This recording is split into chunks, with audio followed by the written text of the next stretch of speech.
CC Salud, capacitando profesionales a la excelencia. Mejora tus habilidades y conocimientos y aumenta tu confianza en tus capacidades. Aprende sobre los temas más importantes impartidos por especialistas renombrados a nivel mundial. CC Salud te da la bienvenida a esta sección de charlas por Facebook Live. Bienvenidos. Hola, buenas tardes a todos. Una disculpa por la demora, pues, la tecnología también falla. Soy el doctor Chan, soy médico especialista en medicina de urgencias. Actualmente soy el presidente de la Asociación de Medicina de Urgencias y de Desastres de México.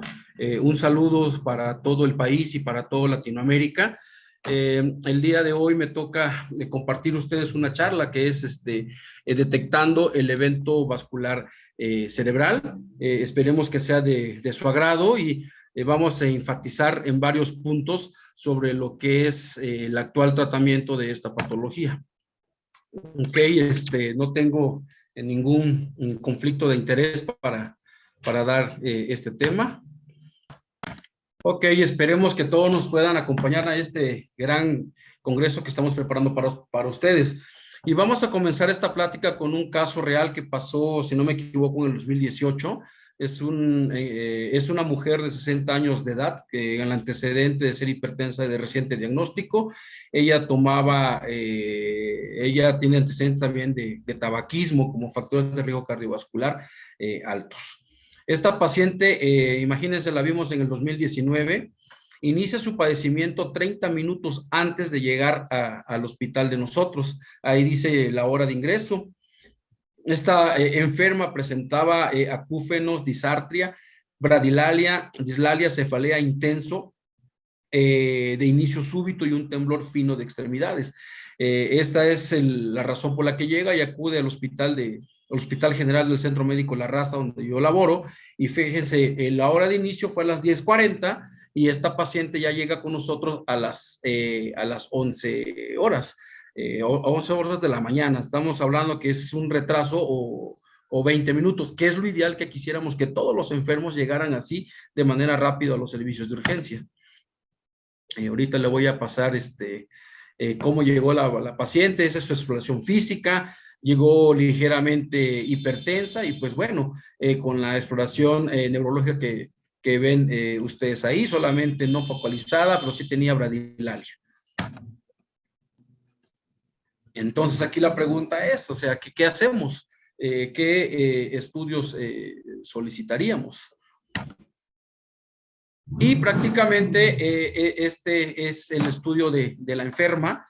Si podemos apreciar bien la imagen, vemos que del lado izquierdo se ve perfectamente una arteria cerebral media hiperdensa. Ya desde aquí nos estaba dando datos clínicos y radiográficos de que pues esta paciente estaba cursando contra un evento vascular cerebral.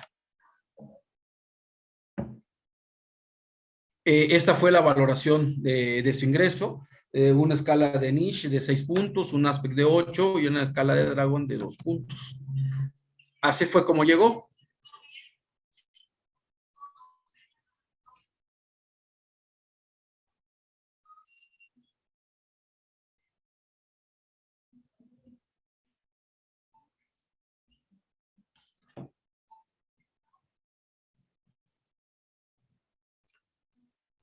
Eso es de cómo llega la enferma. Obviamente, pues tenemos factores de riesgo cardiovascular como la hipertensión y el tabaquismo.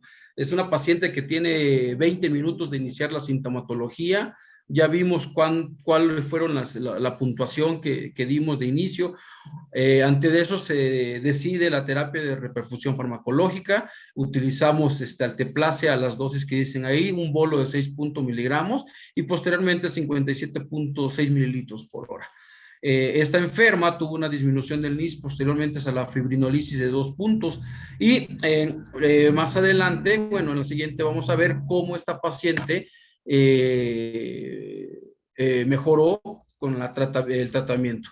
Esos son sus estudios de laboratorios complementarios. Realmente no teníamos ninguna alteración. Cabe señalar que para activar código stroke no necesitamos paraclínico, solamente necesitamos tomografía y si acaso tener una glucosa capilar. Estos son estudios nada más de complementación diagnósticos.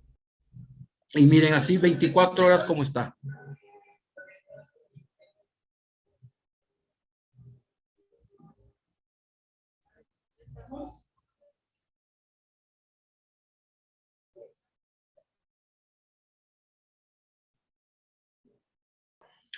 Pues así es como evolucionó esta enferma. Aquí hicimos algo, pues, didáctico. Lo ideal es de que primero tuviésemos la resonancia, ¿verdad? Afortunadamente el hospital donde yo estoy puedo tener accesos a resonancia y a Perfutac. No en todos los hospitales tenemos ese recurso, pero vean, cómo ya estamos demostrando, a pesar de la fibrinolisis, una zona de isquemia. Imagínense si a esta paciente no le hubiésemos dado la terapia de reperfusión farmacológica, ¿con qué daño iba a quedar? Aquí podemos demostrar perfectamente, por eso este caso me gusta, porque dices, no es cierto, no estaba infartado. Por supuesto que sí, aquí lo estamos demostrando también con resonancia magnética, que son parte de los cortes que tenemos y donde se demuestra de que pues la terapia de reperfusión farmacológica es una realidad. Y pese a que hemos avanzado, y creo que el Hospital de la Raza donde yo estoy es un hospital certificado, todavía en México tenemos una década perdida en el tratamiento de infarto cerebral. Todavía hay muchos tabús, todavía hay muchos miedos, tanto en el área de urgencias, en las áreas de terapia intensiva, en las áreas de radiodiagnóstico, todavía no tenemos el apoyo suficiente. Hemos avanzado de manera correcta, sí es cierto, pero todavía nos queda muchísimo que educar a la población y también cómo educarnos nosotros como área médica. ¿Cuáles son los objetivos para esta plática? Bueno, fomentar la creación de un equipo vascular que funcione todos los días del año, que tengamos registros de infarto cerebral y efectivamente estrategias para disminuir el tiempo de atención a un paciente con EBC. Y esto es un papel que nos corresponde a nosotros como médico. El paciente con dolor torácico llega a urgencias definitivamente de manera rápido. Con el paciente con un infarto cerebral, desafortunadamente no. Hay veces comienzan con disestesias, con alteraciones del habla o alteraciones en la movilidad y que dicen, no, pues ya me voy a recuperar. ¿Y qué creen? Que pues ese paciente no se recupera o evoluciona a un evento vascular cerebral. Entonces, tenemos que educar a la población para que llegue de manera pronto a los servicios de urgencias. Y esto es importante, educar, preparar a un mayor número de médicos involucrados en la cadena de la supervivencia del paciente con infarto vascular. Aumentar el número de pacientes que se beneficien con el tratamiento trombolítico. Ya vimos en el video de inicio que la fibrinolisis funciona. Y todavía es increíble, de verdad, que le das al paciente terapia de reperfusión farmacológica, las guías dicen, ese paciente tiene que ir a una unidad de terapia intensiva para que tenga el seguimiento. Todavía tenemos rechazo en el área de terapia intensiva de que, pues es que ya el paciente mejoró, es que ya no amerita soporte vital avanzado o no amerita estar en terapia intensiva.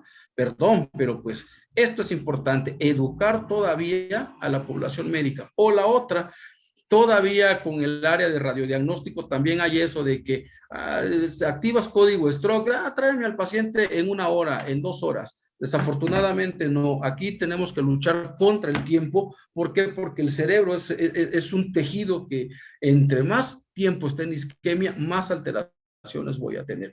Entonces, es importante saber, como dice esta diapositiva, todos los que intervinimos en la cadena de la supervivencia, saber cuál es el papel o cómo debemos actuar ante un enfermo con evento vascular cerebral isquémico. Fíjense que todavía el evento vascular cerebral es una de las causas de morbimortalidad. Todavía es el ingreso de mayor predominio de las 10 patologías más importantes de urgencias. Estas gráficas son de un registro que tenemos en el Hospital de la Raza y efectivamente todavía tenemos un alto índice de enfermos que acuden por esta patología.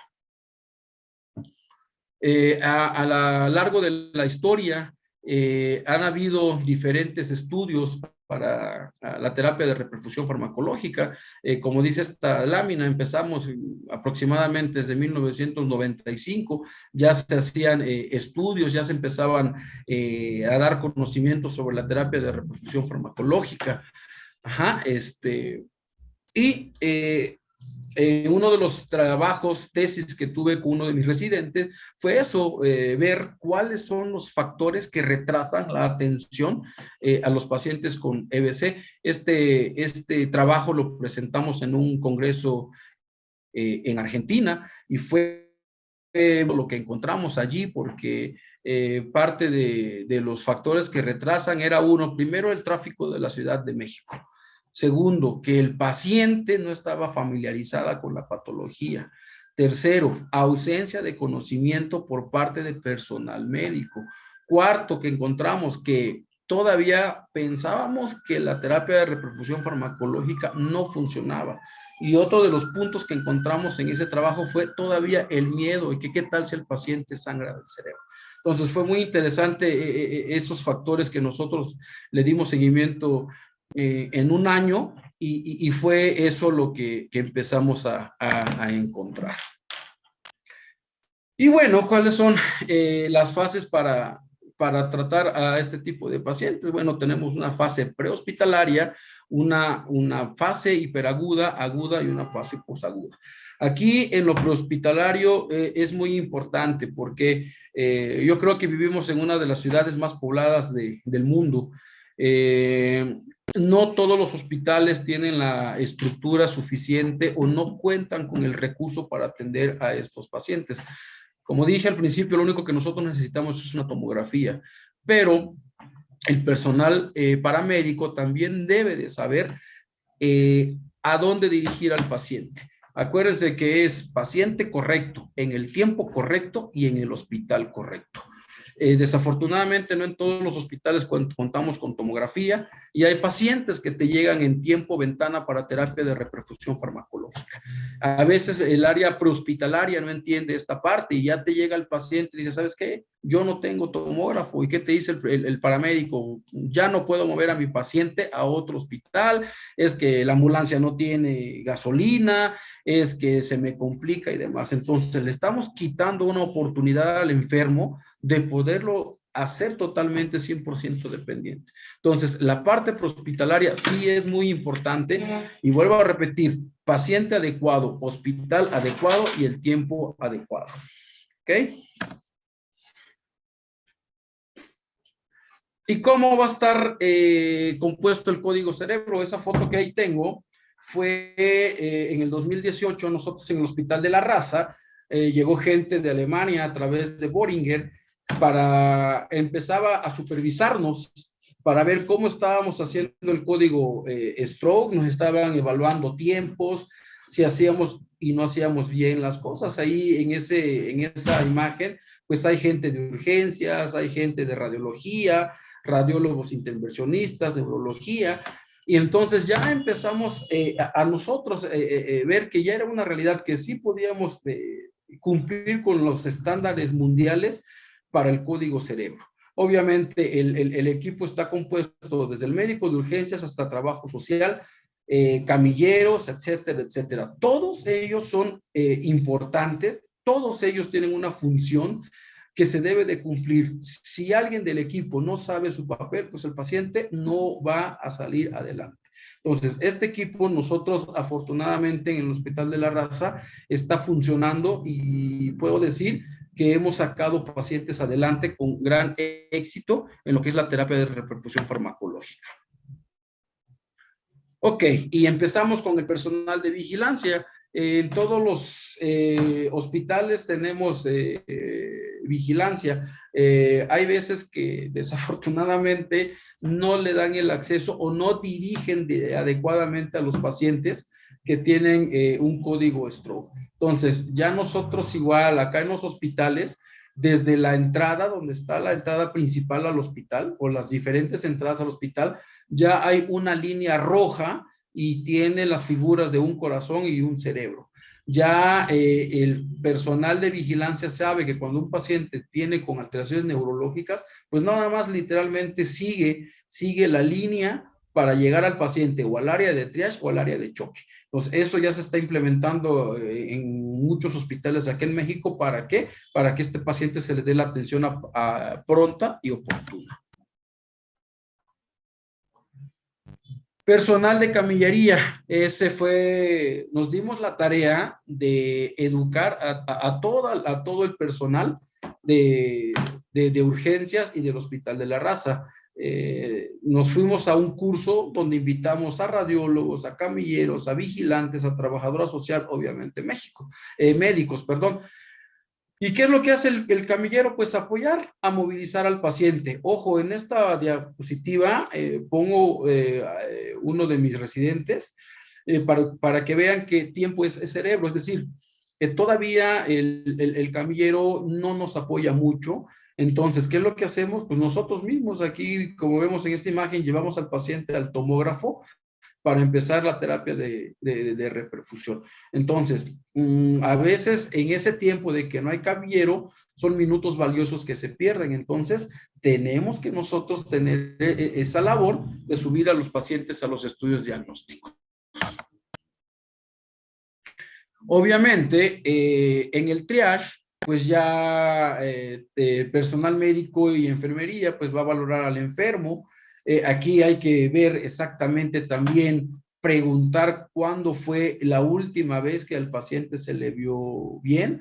Ese tiempo es importante. Aquí actualmente tenemos algo, o está descrito como el EBC del despertar. El EBC del despertar es el paciente que se acostó, durmió bien, pero que a las 5 o 6 de la mañana el paciente lo encuentran ya con afasia, con dislalia.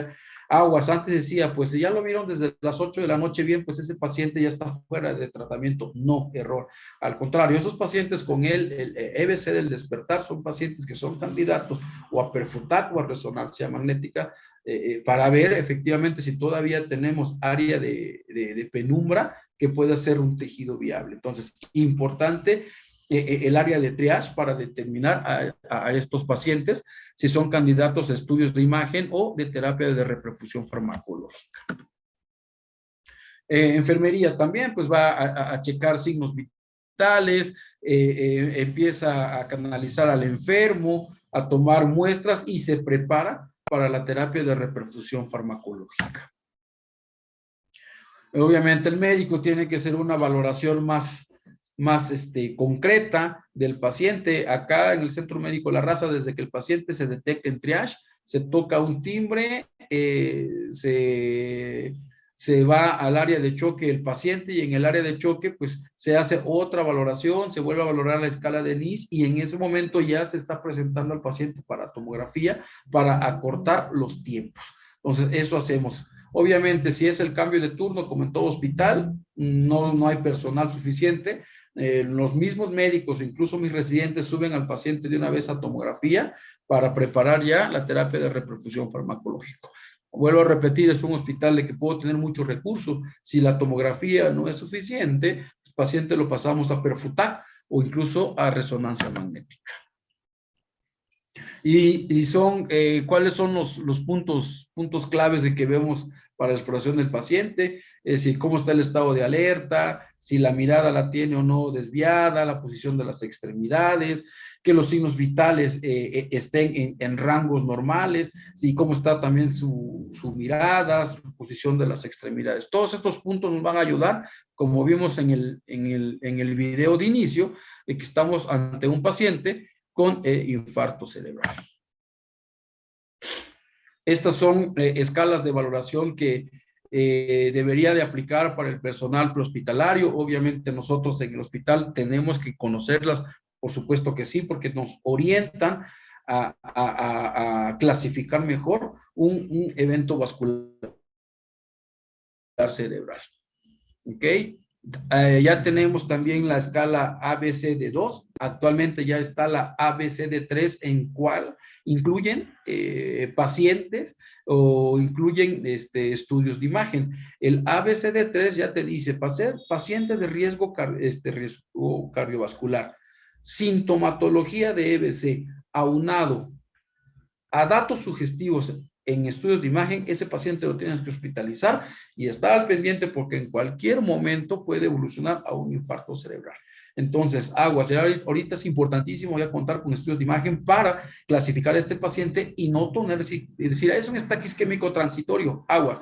Hemos visto que los ataques isquémicos transitorios en la mayoría de las veces evolucionan a un infarto cerebral. Entonces, vuelvo a repetir, importantísimo el ABCD3, donde ya te incluye estudios de neuroimagen. Y esta es la escala de NIS. Yo acá en el Hospital de la Raza, todos mis residentes están obligados a hacer este curso de la escala de NIS. Entran ustedes a la página de Boehringer y ahí viene un apartado donde te hacen varios exámenes, es teórico práctico y al final te dan una constancia como experto para aplicar la escala de NIS. Vuelvo a repetir, acá en la Raza con mis residentes, y eso debería ser en todos lados, están obligados a presentar esa constancia donde son, ya tienen conocimiento para la escala de NIS. También hay una escala de NIS visual para valorar al enfermo y yo creo que todos los hemos hecho. Vamos poniendo los ítems y con base a eso hacemos un puntaje y vamos a ir desde un paciente que tiene un infarto mayor o un infarto maligno a pacientes que pueden estar en tiempo para fibrinolisis. Y ahí dice, o sea, el puntaje de NIS puede ir desde los 4 a los 20. Ese es lo ideal para que el enfermo lo podamos meter a terapia de reperfusión farmacológica. ¿Ok? Entonces, por eso es importante conocer y dominar esta escala. Y ahí te dice, entre más elevado sea el puntaje de NIS, la mortalidad es mucho mayor.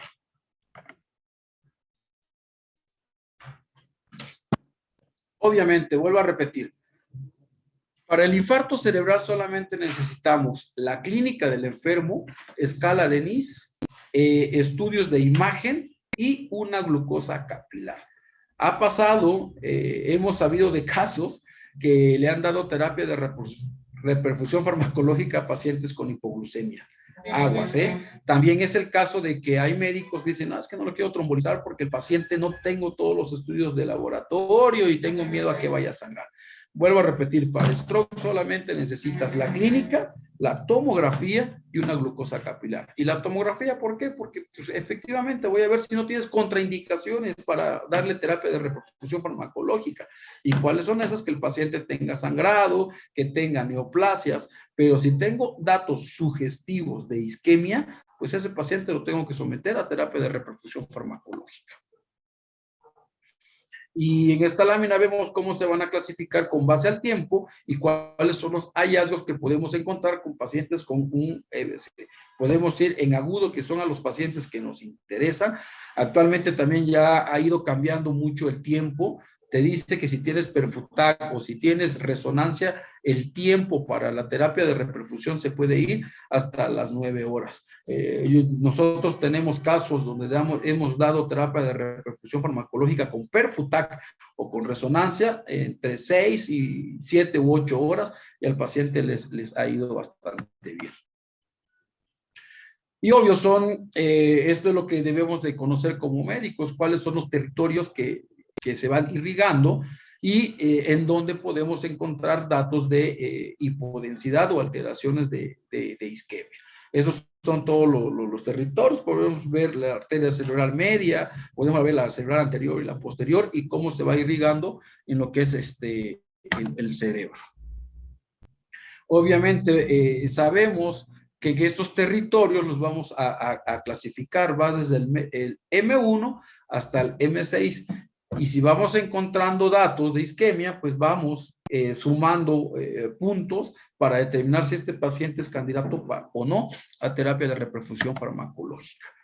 Estos son la escala de Aspect y son en todos los puntos que va evaluando. Vuelvo a repetir, ya cuando nosotros tenemos la tomografía, tenemos que ver si encontramos datos de isquemia en todas estas áreas y vamos haciendo el puntaje. Y esto porque es importante, nuevamente la imagen de aspecto, pero quiero llegar aquí. Los pacientes que tienen un aspecto de cierre tienen mayor probabilidad de beneficiarse del tratamiento. Entonces, importantísimo contar con la tomografía y ir sumando todos estos ítems. Y vuelvo a repetir, ahí está, paciente con un aspecto mayor de 7 es genial, es el paciente que lo tengo que llevar a terapia de reperfusión farmacológica. Y estos son algunos de los datos sugestivos que voy a tener para identificar a mis pacientes.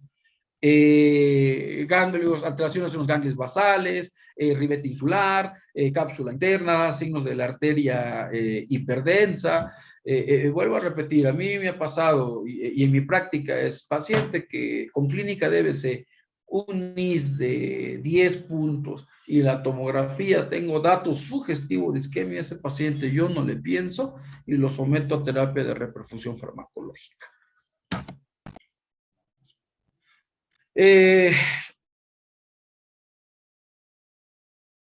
Esta gráfica es, ¿por qué? Porque nos pasaba que personal de enfermería no sabía cómo administrar el fármaco.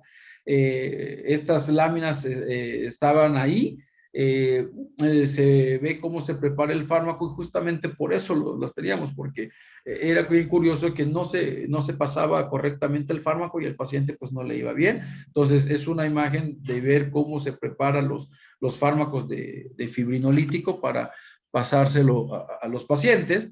Y a través de la iniciativa Angels, que es una iniciativa a nivel mundial, nos facilitaron estos cuadernos donde ya te dice el peso y la dosis que vas a utilizar del fármaco, incluso también, como vemos ahí en la hoja, datos para excluir al paciente de la terapia intravenosa. ¿Ok? Entonces, eso ya todavía es mucho más fácil porque ya nada más dices, el paciente es candidato a fibrinolisis, pesa tantos kilos, inmediatamente te dicen, le va a tocar un bolo de tanto y infusión de tanto. Entonces, ya es mucho más fácil para nosotros y ya estamos más familiarizados con este tipo de fármacos y con este tipo de pacientes. Por ahí me pueden decir también, oye, ¿qué experiencia tienen con tenecteplase? Sí, hemos tenido pacientes que hemos dado fibrinolisis con tenecteplase y los pacientes han evolucionado bastante bien. Esas son las metas que nosotros deberíamos de contar. Ajá, una evaluación médica en menos de 10 minutos, una tomografía en menos de 25, una TAC interpretada en menos de 45. Puedo decir aquí que desde que ya el paciente va a tomografía, ya el residente va con él o el médico que está a cargo va con él, está viendo la tomografía, en ese momento la analiza con el radiólogo y si ya se determina que ese paciente tiene que pasar a terapia de reperfusión farmacológica, luego avisa al área de choque y al paciente lo estamos dándole fibrinolisis. Y esas son las metas que debemos de cumplir y esos son los estándares que te van a evaluar para que ver si realmente estamos haciendo las cosas bien en el infarto cerebral. Y bueno, ya para terminar la charla, ¿cuáles son los puntos a tratar o cuáles son las barreras a romper? Bueno, primero una adecuada selección al paciente. De verdad que no hay que tenerle miedo, hay que quitarnos eso de que qué tal si el paciente sangra cuando yo le dé terapia de reperfusión farmacológica. Si a nosotros el paciente lo seleccionamos de manera adecuada, no tiene por qué pasar absolutamente nada. Obviamente, sí puedes tener un riesgo o hay un rango donde el paciente puede sangrar. Les dimos lo que decía el libro que tenía que hacer. O sea, no hay que tener miedo para tratar a estos pacientes. Educar a la población, o sea, eso es algo que vuelvo a repetir, eso nos toca a nosotros. ¿Por qué? Porque hay pacientes que llegan de fuera de todo tratamiento fibrinolítico. ¿Por qué? Porque no conoce la sintomatología. Acuérdense que los pacientes no leen los libros, entonces buscar intencionadamente datos de infarto cerebral y educar a la población que ante cualquier situación de alteraciones del habla, movilidad, mejor que llegue al hospital, se hace su estudio, descartamos que no sea un evento vascular cerebral, eso vale más a que digas, híjole, ya ese paciente quedó secuelado. Entrenamiento al personal hospitalario, por supuesto, por lo que yo les comenté. Paciente adecuado, hospital adecuado en el tiempo adecuado. ¿Ok? Aquí al área prehospitalaria, es decir, ¿sabes qué? Voy a buscar un paciente donde tenga tomografía para que puedan sacarlo adelante. Entrenar e involucrar al urgenciólogo, por supuesto. Vuelvo a repetir, todavía hay compañeros que le temen a la terapia de reperfusión farmacológica. Hay otros hospitales donde perfectamente ya dominan el código stroke. Vuelvo a repetir, no pasa absolutamente nada. Hay que entrenarnos, hay que estar actualizado, hay que leer para sacar adelante a estos enfermos. Costo-beneficio, por supuesto, nada como que un paciente sea al 100% funcional a que esté hospitalizado con secuelas por EBC. Reconocer los síntomas, evaluar los síntomas. Esto fue un algoritmo de manejo que varios de mis compañeros del Hospital de la Raza se dieron la tarea de realizar. Esto son cómo vamos haciendo los tiempos. Fíjense que tenemos desde la entrada, qué pasa en los primeros 5 minutos, qué pasa en los primeros 10 minutos, tenemos acceso o no a tomografía. Vuelvo a repetir que todo esto se lleva a cabo de manera correcta, así es como nosotros manejamos a estos enfermos. Vuelvo a repetir, el Hospital de la Raza yo creo que es uno de los mejores para la atención del paciente con stroke. Esto, voy a repetir, fue un trabajo multidisciplinario de varios de mis compañeros de urgencias y la verdad que así se lleva y hasta ahorita los pacientes los hemos sacado adelante. ¿Cuáles son mis conclusiones? Es importante distinguir las manifestaciones de casos típicos y atípicos. ¿Okay? Como yo les comentaba, los pacientes no leen los libros. Los signos neurológicos focales son altamente predictivos para EBC, una selección adecuada del paciente. Los médicos urgenciólogos podrán tomar decisión respecto al uso de la fibrinólisis. Fíjense que desde esta fecha, ya el Hospital de la Raza ya tiene reconocimiento como centro para atención de pacientes con ictus. Actualmente tenemos hemos tenido reconocimientos diamante, reconocimientos de oro para tratar a estos pacientes. La verdad que es un trabajo que hemos hecho de manera correcta. Obviamente todavía nos faltan más cosas por mejorar, pero en eso estamos. Y miren, esa es la paciente, así se fue, esa paciente se fue caminando perfectamente bien, 2 o 3 días que estuvo hospitalizada. Por mi parte, eso es todo. Muchas gracias y no se olviden eso de que tiempo es cerebro. Gracias. Gracias por capacitarte con CC Salud. Te invitamos a nuestra próxima emisión. CC Salud, capacitando profesionales a la excelencia.